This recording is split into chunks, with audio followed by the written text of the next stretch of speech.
Bonjour chers amis lecteurs et bon matin pour nos amis d'outre-Atlantique. Oui, donc je vous parlais ce matin du problème du critique, du conseiller littéraire. Moi-même, comme je vous le dis donc dans le texte, j'en ai, et récemment j'ai eu plusieurs déboires avec l'un de mes conseillers, aussi de conseiller direct, il va peut-être devenir un conseiller indirect. Je l'aime beaucoup, il a un look assez étonnant, on le remarque tout de suite. C'est Gérard du magazine de la santé, donc sur France 5, avec sa petite houppe, etc. Jusqu'à présent, pas trop de problèmes.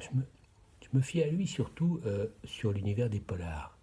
Il aime bien le polar et il en parle bien.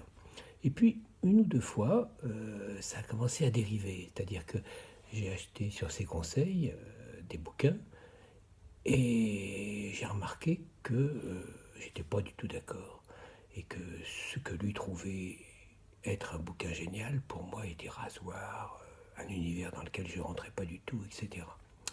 Le dernier exemple en date, c'est l'exemple de ce bouquin-là, Paris-Venise, écrit par un jeune, Florian Oiseau. C'est son deuxième ouvrage. Et selon Gérard, c'était un ouvrage original, très très drôle, etc., etc., etc. La chronique de ce qu'il faisait dans son boulot donc de contrôleur sur le train privé de Paris à Venise, etc. Alors, bon, pas trop mal écrit, c'est ni documentaire, ni roman. Alors, j'aime pas ces bouquins qui sont dans une sorte d'entre-deux comme ça. Moi, je le comparais, et pour l'écriture et pour les thématiques, à quelqu'un que j'aime peu, et je l'ai dit, donc j'assume, Delphine donc de Vigan. C'est cette écriture sur des sujets qui n'en sont pas pour moi, enfin, sur des sujets qui réclameraient un travail documentaire, et où elle ne joue pas franc jeu, on ne sait pas si c'est de la fiction, etc. Et donc, Florent Oiseau est sur le même axe.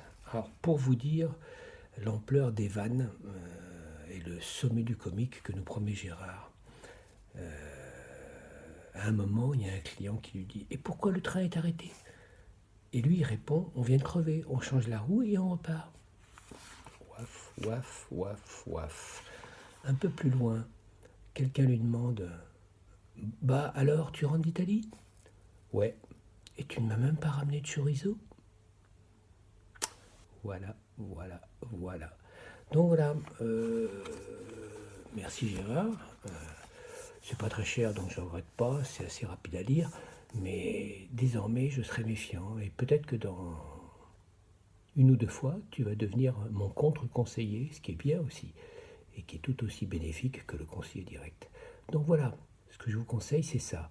Vous étalonnez votre conseiller littéraire sur quelques lectures, et si ça correspond, si vos univers coïncident, là, ça devient un conseiller ou un contre-conseiller. Au revoir.